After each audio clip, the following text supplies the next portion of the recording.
3, 2, 1.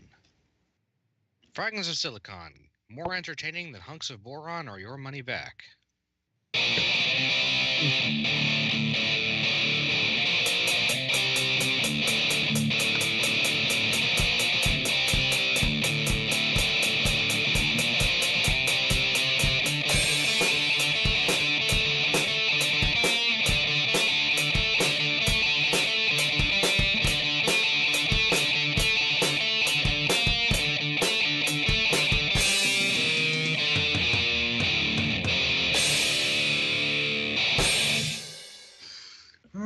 Welcome to another installment of the Fragments of Silicon European interviews.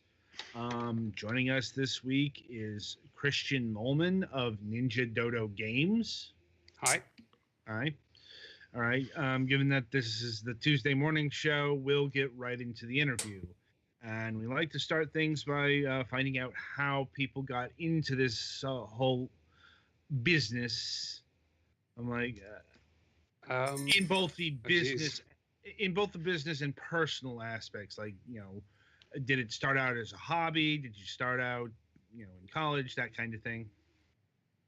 Okay, so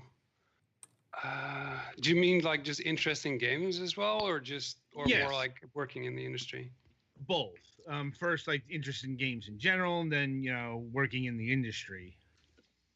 Okay, so I guess, I mean, I think my first game was actually King's Quest 1 on like I mean, I'm not 100% positive because I might have played something before that, but I think that's the first game I remember. And it was on one of these monochrome green screen Olivetti computers. Mm-hmm. And this was before I'm Dutch, but this is actually where I learned my first English as well, because it came with the hint book. So it would be like talk to king and move rock and that kind of thing. And I would just copy those from the hint book because I didn't really, like, obviously I didn't speak the language. And then still it was a really entertaining game because you could, you know, explore the environment and you know, avoid dangerous giant rats and evil wizards and stuff like that. Yeah, I'm just trying to think of how you would have been able to solve the Rumpelstiltskin puzzle. Oh yeah, no, that would be impossible. So that was just the hint book, basically. I just yeah. I mean, that one was almost impossible for English speakers to figure out because there's a cipher. Yeah. To the original version, it's like it's not just Rumpelstiltskin backwards; it's the letters of the alphabet backwards. Yeah, I remember it was something like Ivankov something. It was completely bonkers. And to me, I mean, playing it with the hint book, it was just like, I mean, I didn't really even have a sense of like I'm cheating at the game or anything. It was just like, well, I guess you just use this tome of knowledge that explains how to, you know, do things in the game. And that was just how I got introduced to video games, I guess. And from there, I mean, I actually started at that point, like making. Well, I wanted to make my own games, but since I didn't have any applicable skills or anything of that sort, I would just draw like backgrounds on paper and then create these cutout characters that I would just like sort of hippity hop around the paper screen, as it were, and that was basically how I started making games. And then from there on, you know, obviously played like a ton of stuff in the, you know, over the 80s and 90s. I don't know what year it would have been that I played this game, maybe 87 something, because I'm an 83 kid. But yeah, so like throughout the 80s and 90s, I played a bunch of stuff, mainly like platformers and adventure games, and obviously the Shara adventures and occasional LucasArts as well. But I never got introduced to most of those until later. Although I did really like Fate of Atlantis, that was really cool. Indiana Jones. Yeah. And a lot of platform games. I didn't have a Nintendo because my parents wouldn't buy us one, but I did play like plenty of Mario at like friends' houses and stuff like that. And there were also a lot of good games on PC. No Mario, unfortunately, but but stuff like Lost Vikings and the Disney games. There were that was back when they had like good licensed games. Although that's sort of, I guess, come back. It's kind of a mixed bag now. I guess. I mean, sometimes there's a good one, but back in the day, you had like was it Westwood, or I think it was Westwood that was one of them. Or was it was Virgin Interactive, maybe? Yeah. They did like basically the Genesis MPC Aladdin game that was really good, and the Lion King, and those were amazing. Yeah, they did those. There was a bunch of companies that did Disney games. There was like Capcom, there was Sega, Traveler's Tales. I don't think I ever played the Capcom ones because that was the SNES, wasn't it? Yeah, there was Super NES and NES. Like, they didn't really. Sega. They didn't really do the Sega stuff. It was either Sega or Virgin. Okay. Yeah. I mean, I was mainly at the time. I was mainly a PC gamer because we had a PC, and I would occasionally, when presented with the opportunity, I would play Nintendo games as well. But that was less often. So I missed out on a lot of the Nintendo classics like Zelda. I didn't play that at all, and Metroid and stuff like that. So I'm like aware of those games, but I didn't until like later on emulators and stuff. I never really played those. Right. But a lot of PC games like Little Big Adventure, Outcast. That was amazing. Or Grim Fandango, or it's too many favorites. Have you guys played Little Big Adventure? That series was amazing. I don't think I've ever personally played Little Big Adventure. Like, there are games you've played. Like, I know that was pretty popular in Europe, though. Like, I mean, ring a bell, but I was not a big PC video game player until fairly recently.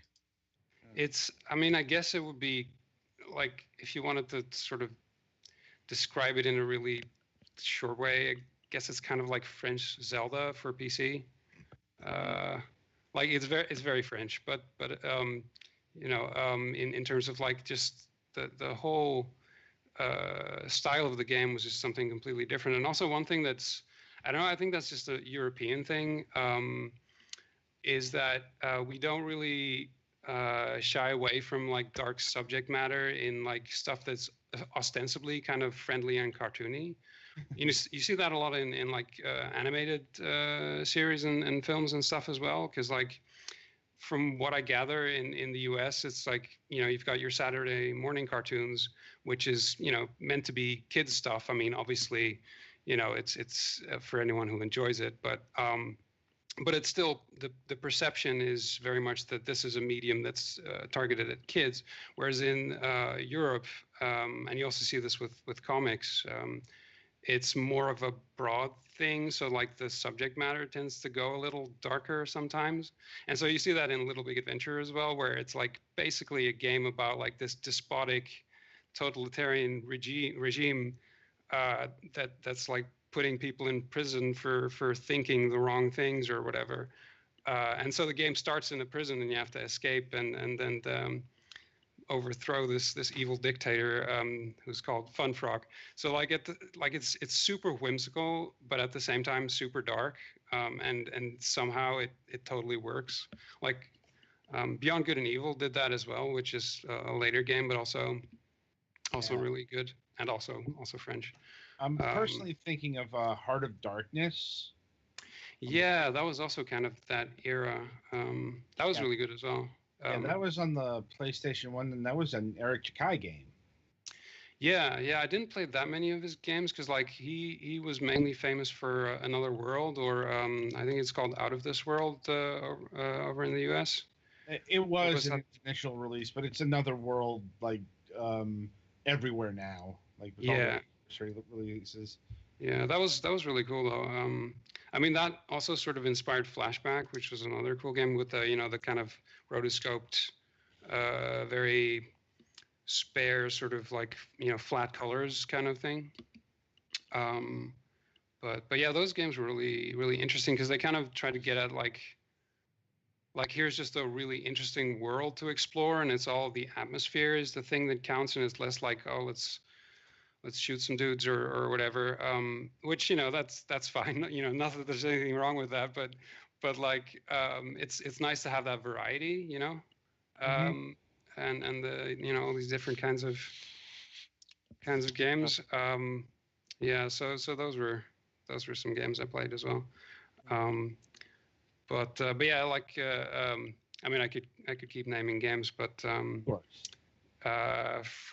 from all that, I guess I don't know, what was it in the early 2000s? I decided to go to college for like 3D game art, more or less. I mean, the course was called game design, but it was more of an art course, really, which I think is still true of most games courses. Like they say, well, this is a design course, but either it's programming or it's art, because although I think that's improving now, but they still mostly don't know how to teach design that much, because it's such design is a funny word. Yeah, and I mean sometimes people like, when you say design, they think you mean visual design, or like if you're like an illustrator, or you do like web design or something, and they go like, oh, so you make like web pages, or you do like illustration or something, and it's no, it's like a different thing. I mean, not that I mean, I made this game, so I'm a designer, but actually my day job is as an animator. So the course I went to, it was mainly art, and then like some animation and some design. And this was in the UK, actually, at Teesside, which was pretty cool. They also have this really excellent festival. If you're ever in Teesside around, I think it used to be in February or January, but now it's like May or something. You should absolutely go to the Animex Festival, because it's freaking amazing. It's basically like people from anywhere, from like Pixar to Valve to CD Projekt. They come and do like talks there, and it's very small because they only have like room for 200 people or something. But the speakers are amazing. So yeah, if you're ever in the area, you should go there. So I went to that every year when I was there. And yeah, so I did that course, and then I kind of got a job in animation at a company in the Netherlands, which you probably won't have heard of. It was mostly an outsourcing company, Streamline Studios, but they also were working on an in-house game, and I worked on that, but that got canceled, unfortunately, which actually happens very, very often in the games industry.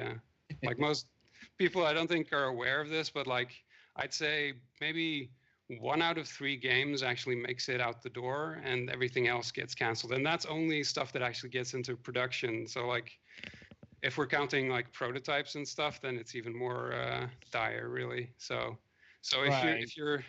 if you're attached to the idea of like shipping everything that you work on, then don't work in the games industry. Or just try to do indie stuff and make sure that then it's only your fault if it doesn't. Right. Well, actually, interestingly, that is one of the reasons I started making my own games, because I was kind of sick of canceled game, or sick of working on stuff that nobody was ever gonna see outside of my colleagues. Because like my first, so I did that job in the Netherlands, and then at some point, while I was doing that, I was also doing Animation Mentor. I don't know if you've heard of this. It's like an online animation school, which started around then, but it's still around. And that was really good, because I wanted to specialize more in animation. So so I did that, and I was doing that while I was working, which was kind of a pain, because full-time job and semi full-time education, it's kind of hard to mesh those two things together. Right. But I sort of managed to do that, and then like towards the end of the course, I quit my job and focused on that course for a bit. And then after that, I went to I graduated, made a short film, and I went to work for a studio in France, which was Arcane. Yeah, where I worked on more canceled things. So like I worked there for like 2 years, but I have nothing to show for it, because everything I worked on got canceled.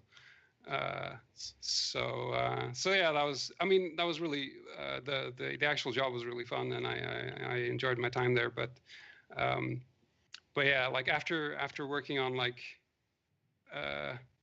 well, when I was there, I was also like occasionally I was sort of sent on missions to like other companies. So like while I was at that company, I also helped out at some other companies that were local there. Like yeah, I worked on a couple of different things, but all of those things also got canceled. Um, so at that point, I was like, well, okay, I've been in the industry for like I don't know what was it at that point. I forget. Maybe it was like 4 years or something. And I was like, well, I've worked on like 6 canceled games in a row. I should probably make something of my own that I can like decide whether it gets shipped or not. You know, so like after I left Arcane, I started working on this game on Guppy because actually when I was still there, I was already thinking about like, well, I kind of like I have some ideas for games I want to make of my own, but you know it's hard to find the time to do that. So I started like looking into Game Maker, which probably you've heard of. Yeah. You know, it's artist friendly. Yeah. So okay. You know, for anyone who doesn't know, it's like an artist friendly programming tool. Like it's light scripting essentially, but you can do a lot with it as long as it's like a 2D game. Yeah, you can build pretty much anything with it. I mean, because there's been like, and actually, this was kind of the reason I chose that tool as well, because I was like, I was aware of its existence, but I kind of felt like, you know, it had kind of a reputation as like, well, this is kind of a kid's tool. It's not really a serious, you know, thing to build real games with. So I kind of dismissed it initially because you know I think it had been around for like I don't know since 2007 maybe or earlier than that. I'm not sure. No, probably before that. But anyway, so I played these games. What was it? Original Spelunky. You know the pre Xbox version. I was aware of that game, and also there was like a game jam game by I think it was Chevy Ray that I played, and it was it was not like a hugely complicated game or anything, but it was like it was a really nicely made platformer. And then there was Spelunky as well, which is obviously it's a pretty intricate game. And I saw those games and I went like, well, okay, if you can make this with Game Maker, then I'm pretty sure whatever I might choose to want to make could be made with it as well. So I should probably look into that. And so I did. So I started like teaching myself how to use that a bit, and then I got laid off the job at Arcane. So I had some time on my hands, and so I made like the prototype of the Guppy game, and it was initially just like single screen, like wrap around, no scrolling or anything. It was just the same sprite that the main character or the player character is now. So just the white and black line art. And you would just like, if you went out one side of the screen, you came back the other side, but the controls are basically identical to how they are now. Because I just wanted to test out whether I could make like satisfying movement.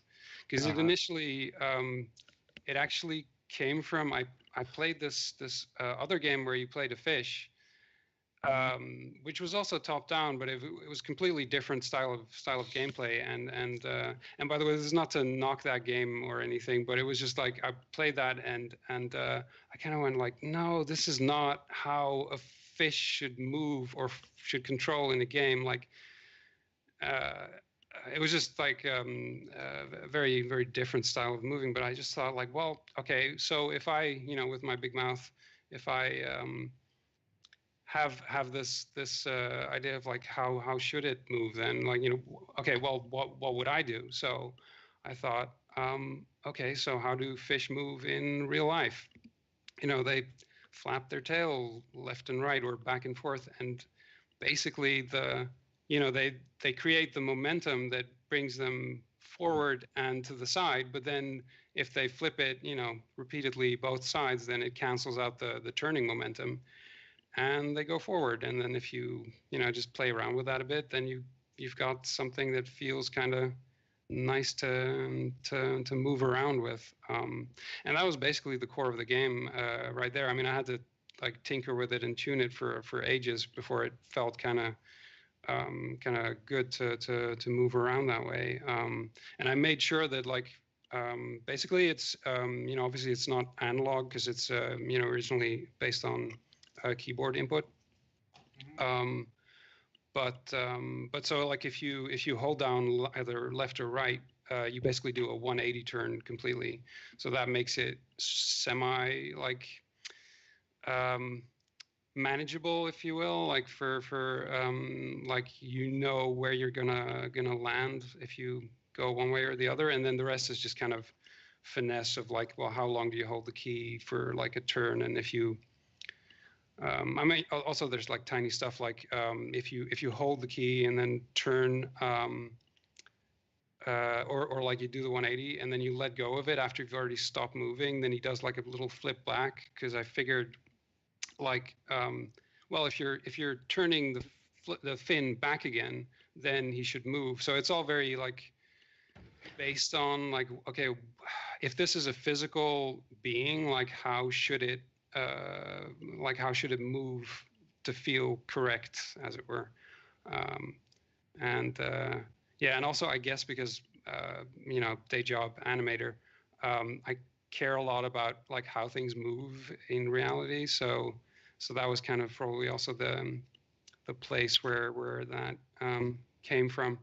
And then from there, I posted that on TakeSource, the prototype, and people were really enthusiastic and kind of went like, hey, are you gonna like do more with this? So I started sort of adding features to it. So I added like scrolling, and then I added the big predator fish, and then I added proper AI, so he actually knows how to chase you. And I did the AI in a way that like he uses the same control system essentially, like he's just getting input for like, okay, now I want to flip my tail left, or now I want to flip it right, and he just basically does it randomly unless he has like a motivation to go in a certain direction or a certain point. Then he's like, okay, I need to be pointing this way, so I need to be repeating left, or I need to be repeating right, and then it just sort of creates this natural motion that feels, obviously, not perfectly accurate, but it feels more or less like what you would imagine fish movement feels like. And then same for like the friendly schools of fish and that. I mean, it's kind of like, it's not proper. What is it? Flocking behavior, but it's sort of an approximation that feels pleasing to the eye and feels more or less believable. Sorry, I'm kind of going on forever, but if you guys have any questions, obviously feel free to interrupt. Well, I guess my first question is, what was it like doing 2D animation versus 3D animation? Well, so professionally, I've only ever done 3D animation, because all my jobs has basically been like Max and Maya and what have you. Occasionally Motion Builder, but 2D, I did my short film for Animation Mentor in 2D. Also mainly because when your day job is animation and you're also studying animation in the evening, then you kind of want to not be doing the same exact thing when you get home. So yeah, I was like, oh, okay, well, if I can just draw stuff, then that's enough, of a different thing that's still enjoyable. So the thing about 2D is that it's kind of freeing in a way, because you don't have to wrestle with stupid software all the time. Because the thing with 3D animation is you're constantly kind of wrestling with like, okay, do I want to use IK or FK here? Like, why is this thing having gimbal lock? I just want to rotate this thing from over here to over here. But then the software is like, well, no, actually you can't do that, because see, you've lined up your axes in just this way, and now you need to actually change the rotation order in your rig. So you should have really done that several months ago, and now your entire animation is broken. Then you can, well, not start over as such, but still, like, you have to deal with all these like technical issues that kind of get in the way of the creative process a lot of the time, and like having to wrangle, you know, function curves in the graph editor and that kind of thing. I don't know if you guys have ever tried to like do any 3D animation or anything at all, or I've seen I've observed people like streaming it, and yeah, there's a bunch of, it seems way less intuitive than just, you know, violent Yeah, screams of "Oh God, why? What have I done?" Yeah, compared to there just is, I draw the yeah. picture and then I draw the next frame of the picture. Yeah, there is some of that. Yeah, I mean, I still enjoy it, obviously, because otherwise I wouldn't be doing it. But it's still like it's more of a technical process. And the thing with 2D is that you can kind of just go, well, okay, I just draw this thing, and like the only thing that's like limiting you is your drawing ability and the sheer amount of work that it takes to actually do it, because that's like the thing with 2D. You can do like the keyframes really quickly, like, okay, I need to like do this one pose, and then he goes over here, and oh, I can do exactly this expression, and okay, that's perfect, and then like I can totally see how this works now. But then you've got like the blocking version, and it's like you know, maybe, you know, not even 12 frames a second. It's like more like, I don't know, maybe 1 or 2 frames a second or something, for just like the right timing for now he switches to this pose and this pose and this pose. But then you have to actually go and do the breakdowns and the in-betweens and all that stuff, which takes forever, and is also not as enjoyable as the main like creative process. Because obviously when, you know, when you're thinking about the, you know, in animation, when you're creating the main poses and the expressions, that's like the most interesting part, where you're really bringing the character alive, or to life, and the rest is kind of more like the polish phase, really. So at that point, you already know what you're doing. You've already made all the interesting decisions, and it's kind of just putting in the work to make it look smooth, basically, and still like sell the physics and everything. And that's, I mean, that's true of both 2D and 3D, but the yeah, I don't know, I guess like in 2D it's easier to get like this really spontaneous feeling, unless I guess you're going for like a Flintstones kind of thing or something. Then it's just like really more of a like a rigid process, I guess. But if you're doing like full animation where you're just drawing the entire pose and everything, then it's very loose, potentially, at least, which can be really fun. But then at the same time, you also have to be good enough at drawing to do it properly, or like if you're doing like a complex move in like 3D space, then you have to be really good at perspective, which to be honest, I'm not that good at drawing in perspective, or doing like really like one of the animation principles is called solid drawing, which is kind of the idea that like you're essentially drawing a sculpture in your head. Like you're kind of even though it's a 2D line art drawing that you're making, you in your head you're actually representing a 3D shape, and you know exactly where each part is, and that kind of thing. I'm not that good at that part, to be honest. So that's why I'm probably not a, or that's probably why I'm not a professional 2D animator. Yeah, I did make my short film, which if you've gone on my website, you might have seen it. It's the thing with the teddy bear. Yeah. So that was a thing I did, and that took forever to make, but it was really fun to work on, though.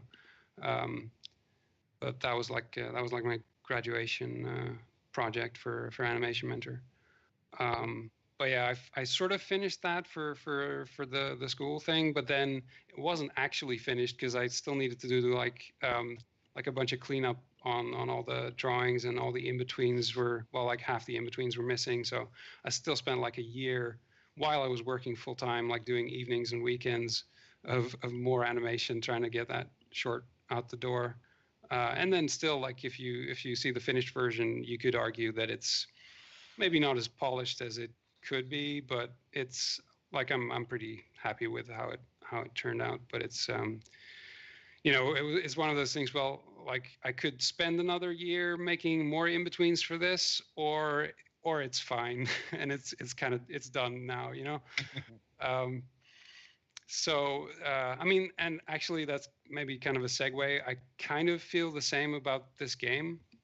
Because you guys, I watched the stream that you guys did, and you were critical of the scope, which is fair, because it is a very simple and limited game, and I had I had a bunch of ideas for all the different things I could do with the game as I was developing it, because I expanded on it very gradually. It was very much of a feature creep kind of thing, because I mean, I started with like adding the AI, and then I added the friendly school fish, and then I added like different modes. Then actually, if you want to try that out, there is there are some secrets hidden in the game, or there is some like progression that's kind of obfuscated that's not immediately apparent. So there is slightly more, or there are slightly more layers to the game than it seems. Like one thing that happens is that if you get a certain high score, like if you get 5+ or 10+ high score, then it slightly changes the selection of generated levels. So the procedural generation gets slightly more varied. And another thing that I also added as I was developing the game, but I ended up sort of taking out, is I had these different gameplay modes. One of which is called Bubbles, and the other is called Follow. And they're still actually in there, but they're hidden as secrets that you can find. Because basically, I came to the conclusion that I didn't know how to turn them into like what felt to me like complete official game modes. Because the main, like the thing that you're playing now, what I ended up to myself anyway calling hide mode, is it's a complete gameplay loop essentially, where you collect the flies and the predators come after you. But the actually, if you want to try it out, if you press Shift B, you can go into Bubbles mode, or Shift F for Follow mode, and basically it's Bubbles mode is like you collect bubbles, and as you collect enough of them, you get like a bubble around you, which pops if you hit anything. And I've toyed with like giving it a scoring system. Like it had a scoring system at one point, and it was just like tied to the size of the bubble. But then I kind of went, well, I mean, like how big can you really make the bubble? And like, is that really that compelling as a core mechanic, that you just got to get the biggest possible bubble? So I kind of went like, okay, I'm taking out the scoring because it doesn't really work. And if it's not a complete gameplay mode, then I should not like have it as an official mode. But I didn't want to remove it from the game either, so I just kept it in as like a secret thing. I don't know if you guys have the music on your side right now. I do not. Currently, just to usually it's a policy thing to avoid any copyright issues, and that's not get fair. in the way of the actual topic. Because trying to balance that is a pain. Yeah, no, that's fair enough. But the music changes a bit as well, because like I had this thing where obviously the music in the game is kind of dynamic. So in this one, like it just switches to one of the tracks, like the flute kind of thing, and then all the bubbles, they make like what is it? I forget the name of the instrument. They make like a kind of a chime sound when they pop, which I think adds like a nice kind of peaceful atmosphere. Anyway, it's like a kind of a side thing. And yeah, this is follow mode that's on screen at the moment. This one, basically, you just follow the big fish and you don't go off screen because then you die. And for a while, with this one, I had like a scoring system where it would just like count the minutes that you've managed to not die. And I forget if that's actually like if the predator fish is still in this mode or if I took that out now. But basically, as you counted up the minutes, there would be more predators, and then they would just like come on screen, and you would have to evade them as you're trying to still stay on screen. Because like if you go off screen, it's not instant, but there's like a timer, and if you stay off screen long enough, then it's just like pop, you're gone. And so same as the bubbles mode, I kind of felt like, well, this is kind of neat, but I don't know if this really works as like a full mode. So I kept it in as a secret, but it's it's not as complete, I think, as the main game. But it's there for anyone who wants to play around with it. Well, it's nice that there's some other stuff to the game. That it's not like a ton, and it's a little bit obfuscated, I guess, but yeah. Also, if you press Shift Escape, you go to like a sort of what used to be kind of the main menu, like the menu cave, which also lets you access these modes. And there used to be one other mode which I completely removed because it really didn't work, where you no, actually, if you have to leave the also this maybe I should mention one thing I added in the update. The latest one was that as you can see, you can add the second player now with the menu, because that always was in the game, but it was just a hotkey that you had to press. So a lot of people just didn't know that it was even there, or if they knew, they couldn't find it. So I kind of went, well, I should probably just put that in the menu. But yeah, if you press Shift Escape, then it should take you to the menu cave, which is also kind of like a secret thing, but it doesn't really do anything as such.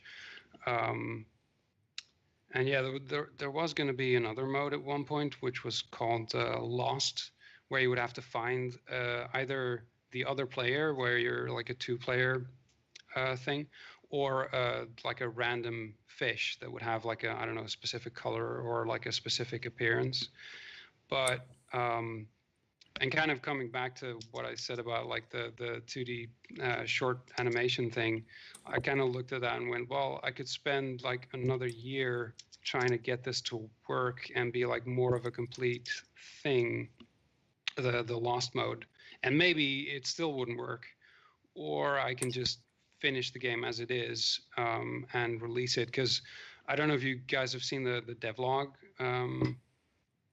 that I did on TakeSource. But basically, that one goes back to 2009, because that's when I started that's when I made the prototype.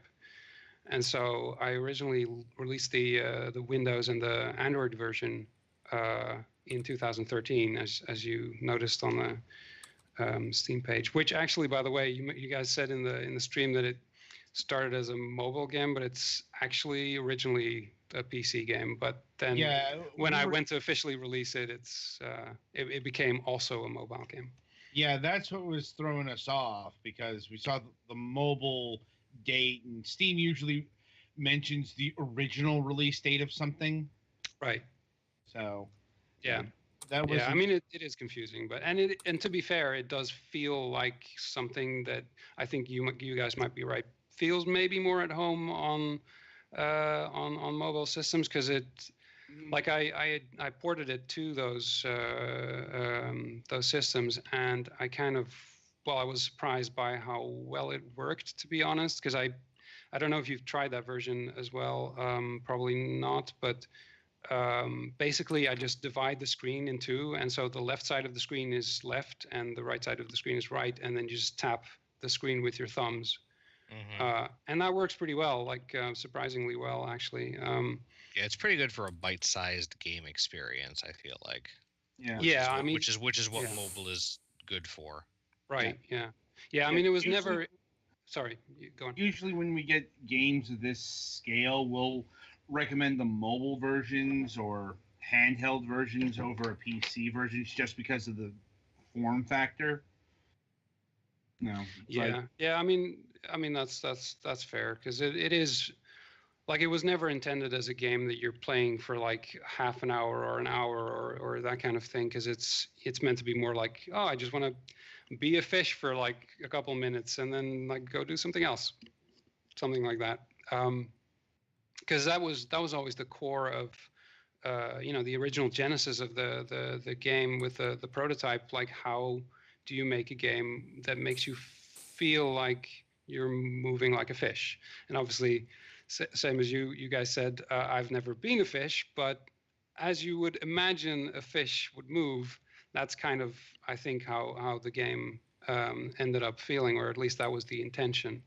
And then I try to really go for that very tactile feeling in the controls, and that's, I think, also the main draw that the game has going for it. Because as you indicated, it's not otherwise a very deep game, and even the scoring is only there pretty much to motivate the player. Because I'm not normally like hugely into high scores and that kind of thing. This is also why you guys mentioned a combo counter or something to that effect. I don't really personally care that much for that kind of thing. So the reason I put in scoring in the end was basically just to give the player a goal to basically indicate that, well, you need to collect the flies. Because I thought about doing like a hunger mechanic or something like that, but then that would mean that you could constantly have like this counter kind of ticking down going, well, you really need to go and collect a fly right now. Do you remember, or did you remember to collect the fly? Have you collected any flies lately?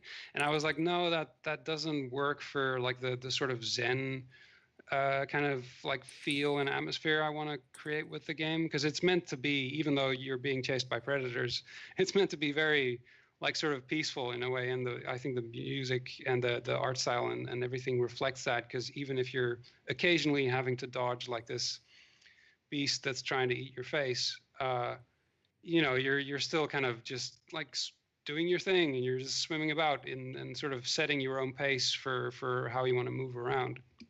And so that's why I thought, no, a hunger mechanic would just be terrible and would completely ruin the game. So I just went, well, scoring is pretty non-committal, and in terms of like the player can kind of just take it or leave it. They can just go, well, I just want to swim over here for a bit, and now I want to like grab that fly, and then I guess I've got like 10 of them. I guess that's a high score. Good for me. That's kind of the intention of or the intent behind the pace and the feel of the game. And so anything that sort of conflicted with that, I didn't want to put that in.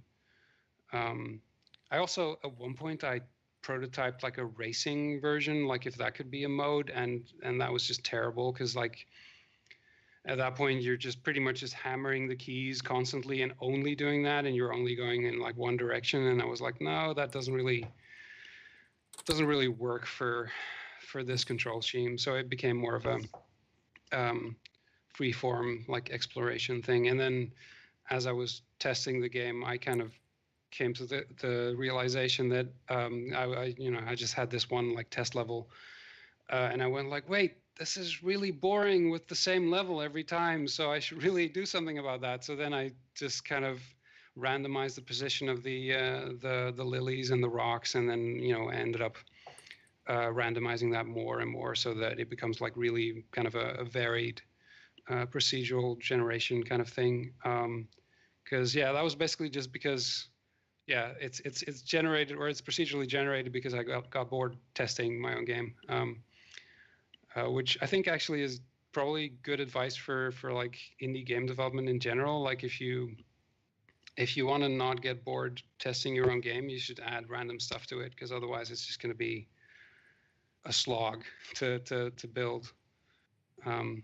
Which, by the way, actually makes me really wonder like how anyone makes linear narrative games, because I really enjoy linear games at least once, and often more than once, but like testing those games is just not that fun.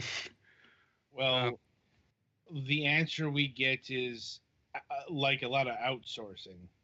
I guess, yeah, that makes sense. Like, there are usually dedicated QA people. Not all the time, but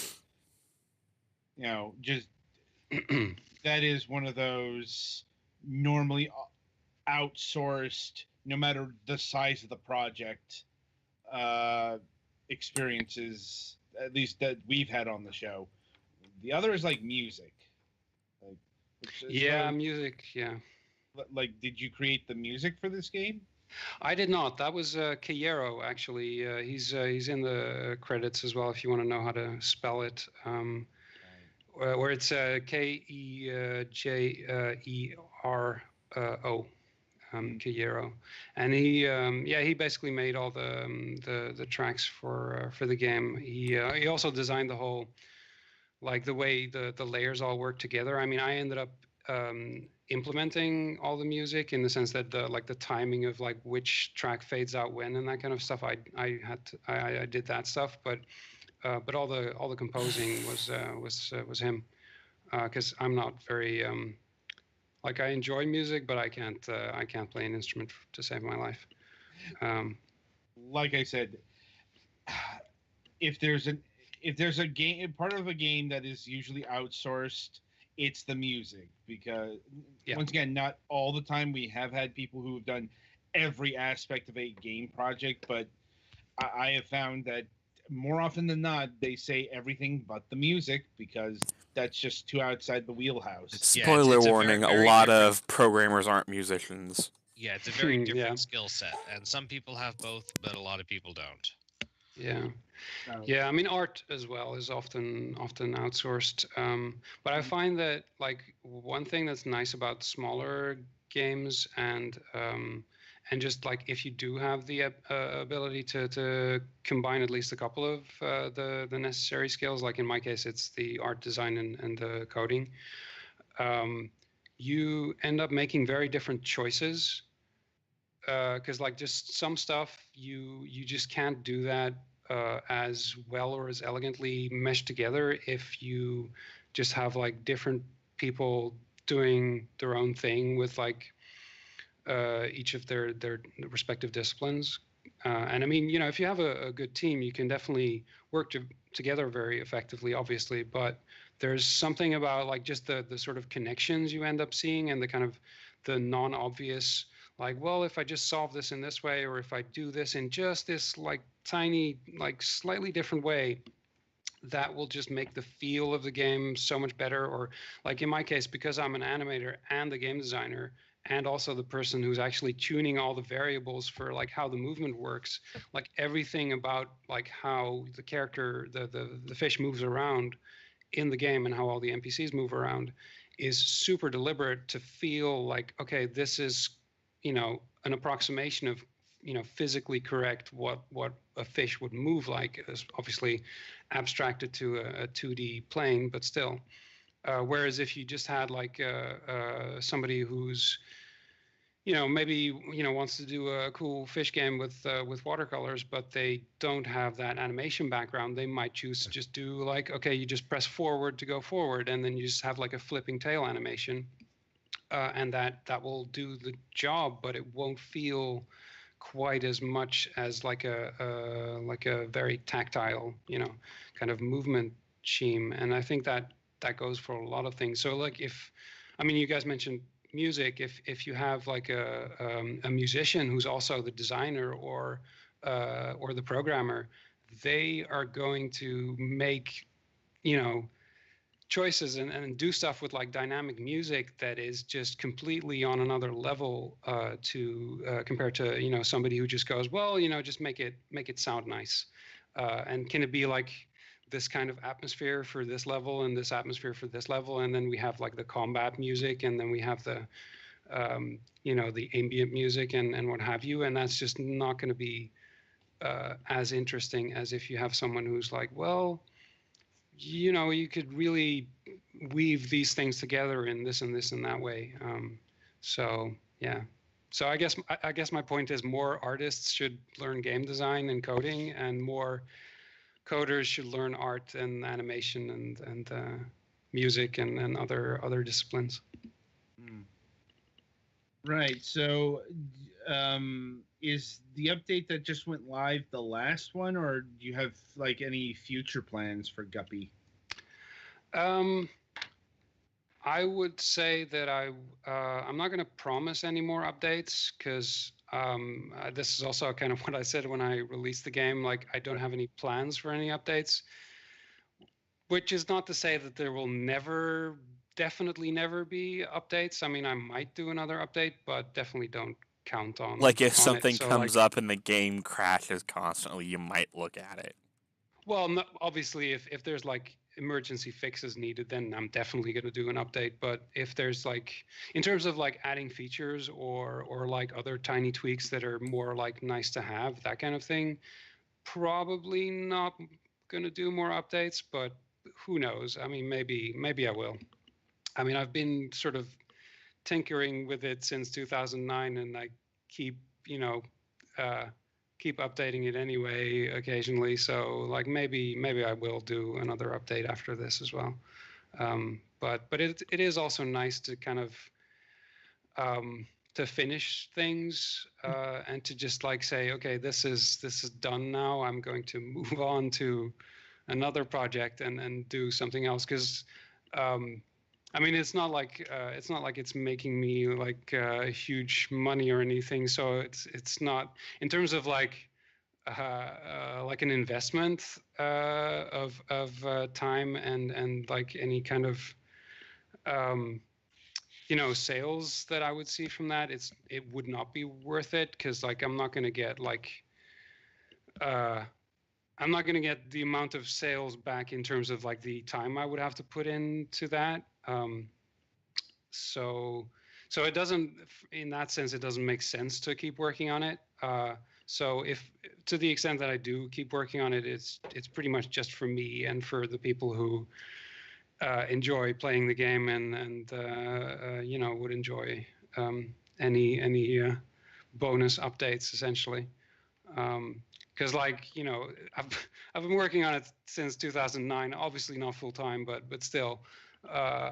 So in terms of like man hours put into the whole thing, it's a lot. Yeah, it's a lot of work, and obviously at the time I was also just even starting to learn how to code at all.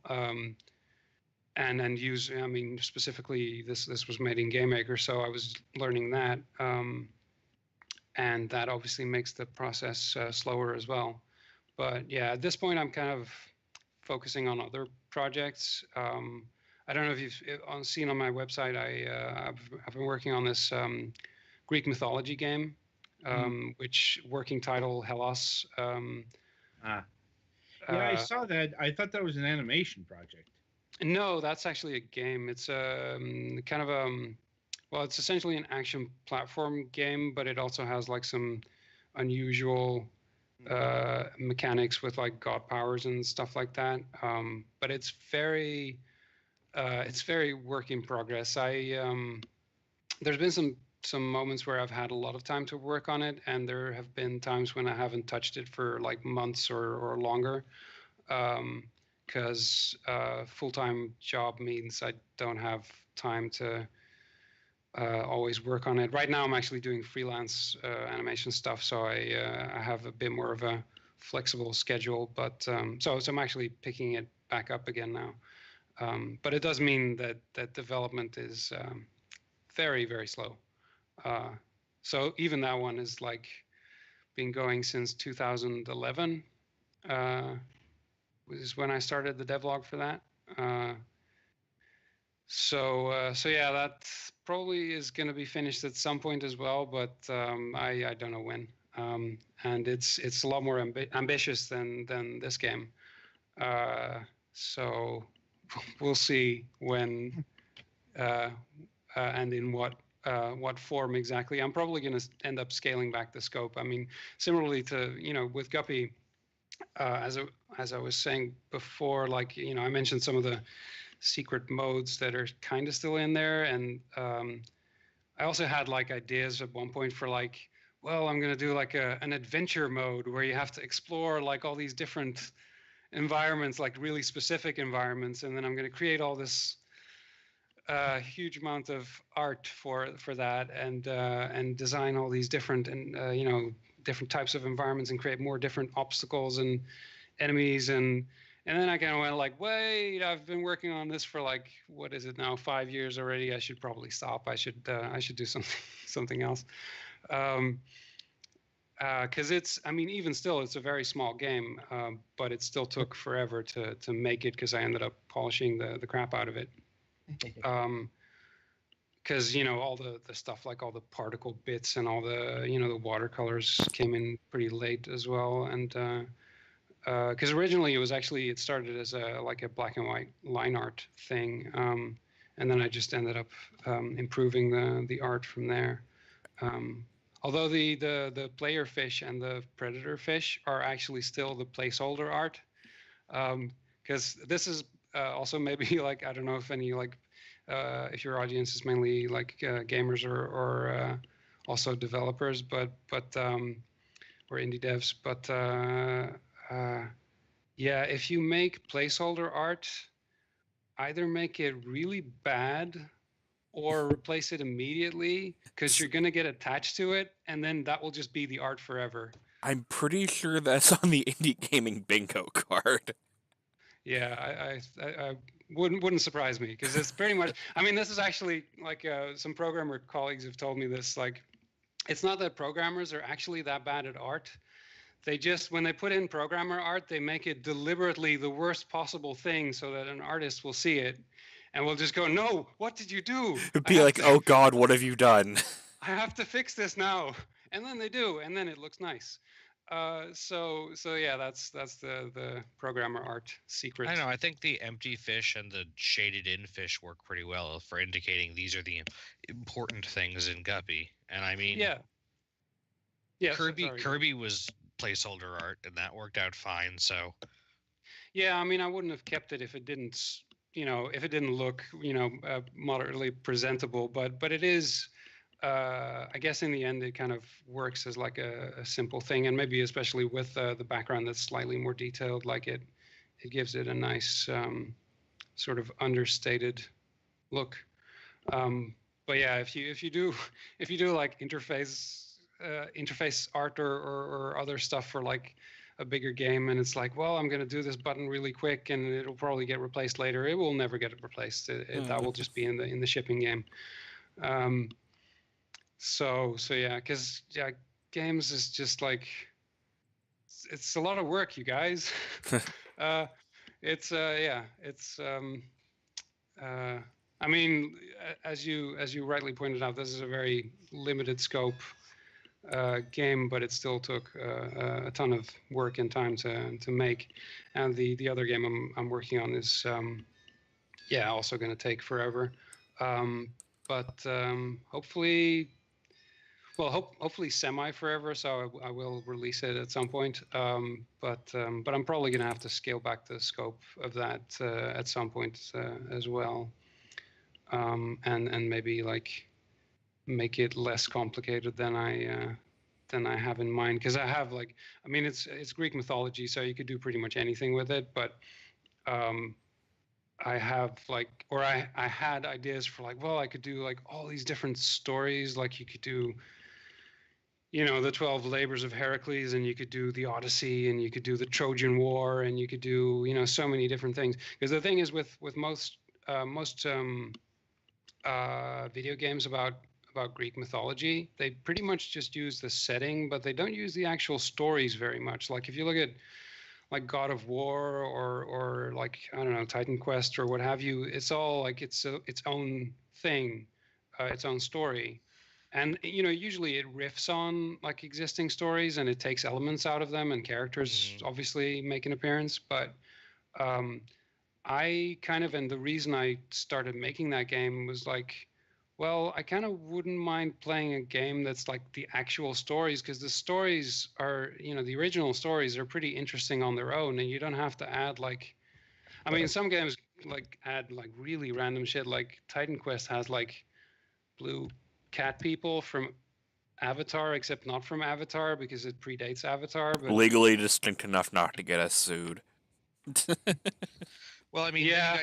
then you got your problems like how the last act twist of the Labors of Heracles has already been spoiled by, there being a myth about it.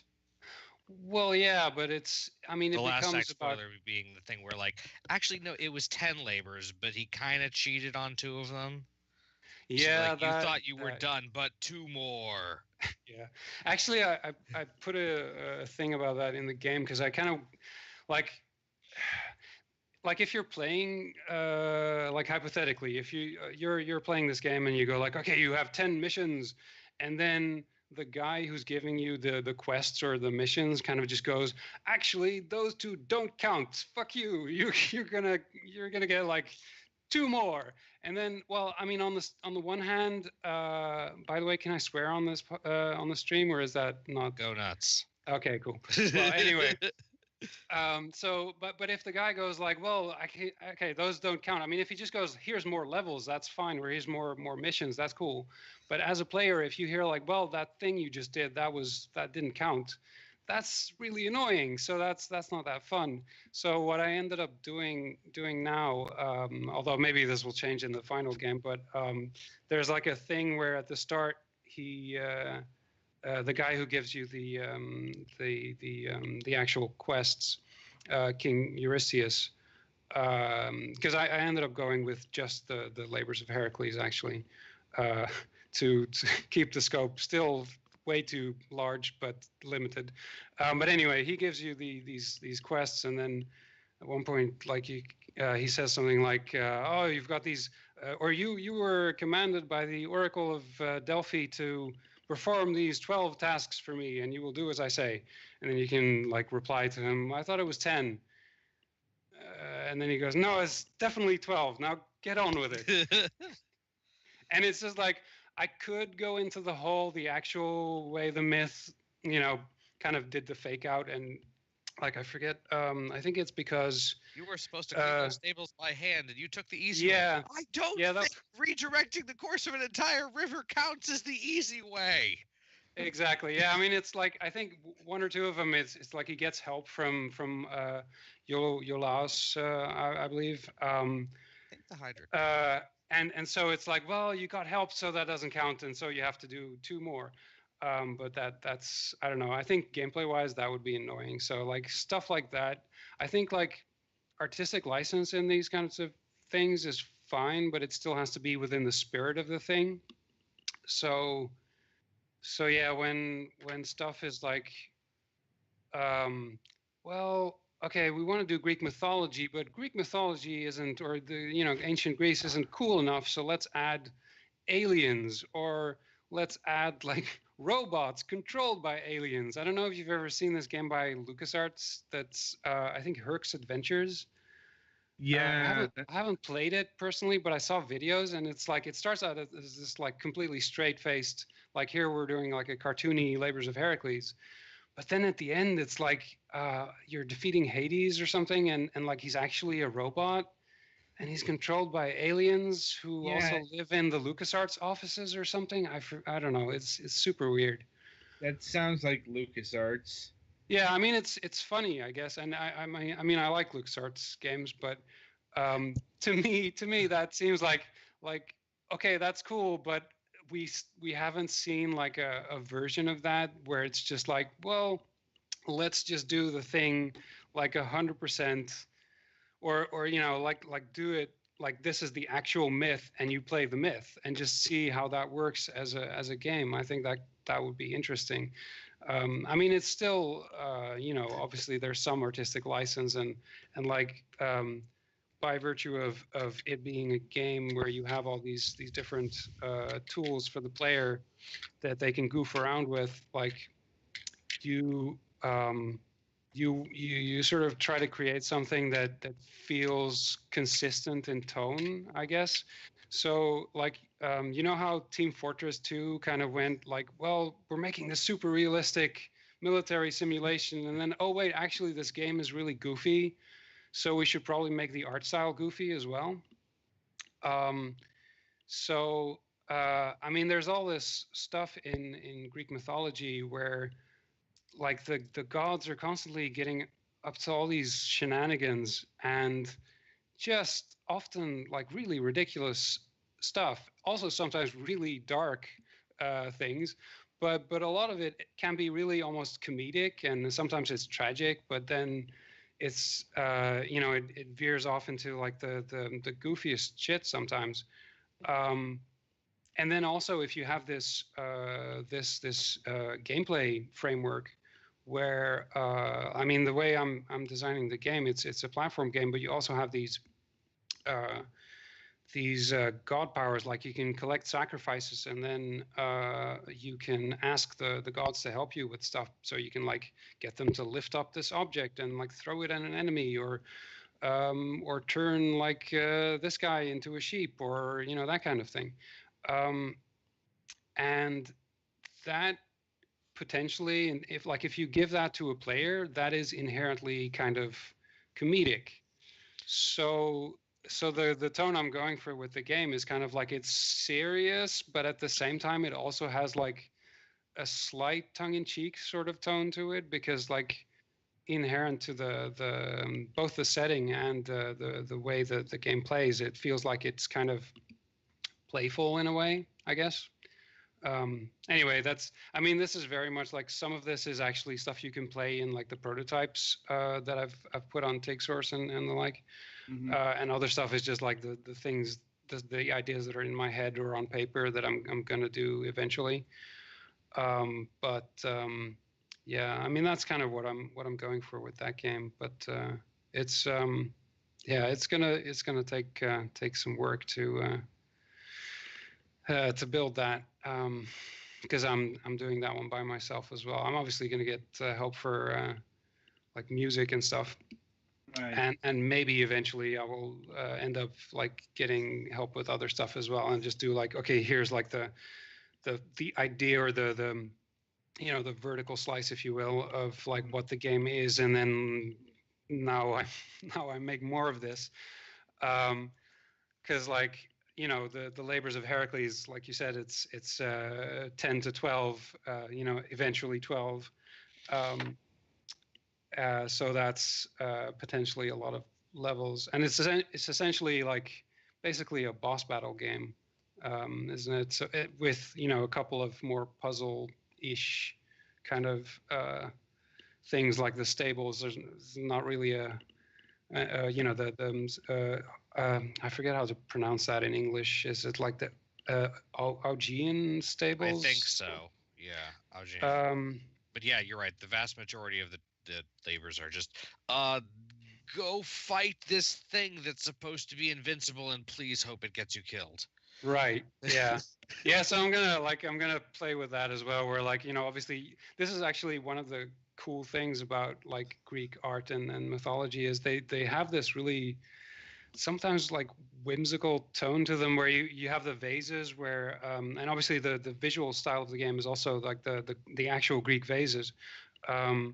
But so you have these vases where like Heracles is coming back with like the boar on his shoulder, the Erymanthian boar, and then the king, who's supposedly his superior, and is like commanding him to do all these things, is like hiding in this amphora. Oh yeah, he like gets going, completely please flips out don't." every time Hercules Yeah. comes back with a dead, horrible thing. He's like, "Oh God, what? No, I didn't want you to do Right. that." Yeah, he's like, "Oh, I thought you were not gonna come back. Wait, what is this scary thing that you've brought into my palace? Wait, I'm gonna go away now."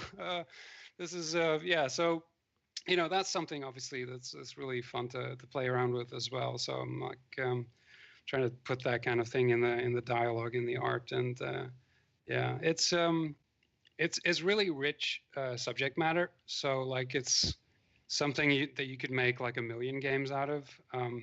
Mhm. And the, I guess like the specific game that has, or the specific games that have been made with that kind of setting, are not the game that I wanted to make. So that's why I'm making this game. And yeah, actually, since I started working on the game, there was another game that came out that had a similar art style, which you've probably seen or heard of, Apotheon. Yeah, I think we've heard of that. Yeah, that was actually really frustrating for me because I was like, I'm this like unknown guy working on like my cool game about Greek vases and mythology, and this is in 2011, and then in like 2012, these guys announced their game, and it's like, oh crap. Well, that's fun. Um, so yeah, I mean, I still get like some people going like, "Oh, this looks like that other game. Did you like copy their art style?" And obviously that's kind of frustrating, but I can just point to my devlog that started in 2011 and go, "Well, here's the actual story," and I was already working on this game way before they announced theirs. So I think there's room for both games, and to be fair, like their game does go in a very different direction in terms of like actual gameplay, as far as I can see, or as far as I can tell. So and also at this point, that game has been out since forever. Because when you're one guy working on a game in your spare time that's way too ambitious, it takes several, or it takes many years. So like, yeah. So the like the issue of like those things being close together is not really as much of an issue anymore, I guess. But I still, I guess, have to occasionally explain to people that no, I came up with this art style myself. Right. But yeah, so that's a thing. But it's still like I think an interesting direction to take that setting. So that's why I'm still continuing to work on it. And I think hopefully, if I manage to ever complete it, it should be a pretty fun game. Yeah. So I apologize that I have to break in here, but we are out of time. Fair enough. Yeah. Like, no, I've been really enjoying listening to you talk about your. And this seems like it'll be a fun game, but I do need to get ready for work. Fair enough. Yeah. Sorry for just going on and on, and like I don't know if you guys like had any questions that you would have wanted to ask, or anything that we didn't get around to, but it was fun talking to you guys. Mm-hmm. And thanks for having me on the stream. Mm-hmm. Adam, you still there? And Adam dropped. Well then, I guess we'll go into the who's on tomorrow. Tomorrow we are having. Let me make sure I get her name up here. Live research people. Anyway, Christian, Adam usually says this, so I can't guarantee our scheduling thing, but we'd probably be glad to have you back on when your other game comes out. Yeah, we can discuss that with Adam if he comes back. Cool. Yeah, that'd be great. I mean, that'll probably be a while from now, but I'll definitely keep you posted, or you guys can like follow the game on Twitter or the devlog as well if you want. I guess. All right. But yeah, it's on my website if you want to find it there. It's Ninjadodo. Yeah. You back, Adam? Yeah. Skype decided to update. Oh, you turned on your camera. It's forcing you to do camera, yeah. Oh well. At least it wasn't a Windows update. Yeah. Hang on. It's my phone. There we go. Yay, fixed it. Yeah, I'm like, sorry, but yeah. Anyway, so as I was saying, we'll definitely have you back on in the future. Yeah, cool. That'd be great. Like whenever this particular game progresses, and hear more about your professional career, because I believe there's a couple of games you have completed that we just didn't get to. Yeah, I worked on some of the or one of the Rabbids games. Right. But, and yeah. I saw you also worked on Tengami, which is a game we covered a few years ago. Okay, cool. Yeah. Anyway, so that'll about do it for this installment of Fragments of Silicon. Be sure to join us tomorrow. Petty Fan, give the details on that, since this has been your project. Tomorrow we are having Kara Holmes, community manager of Memorial Park. So that's going to be fun.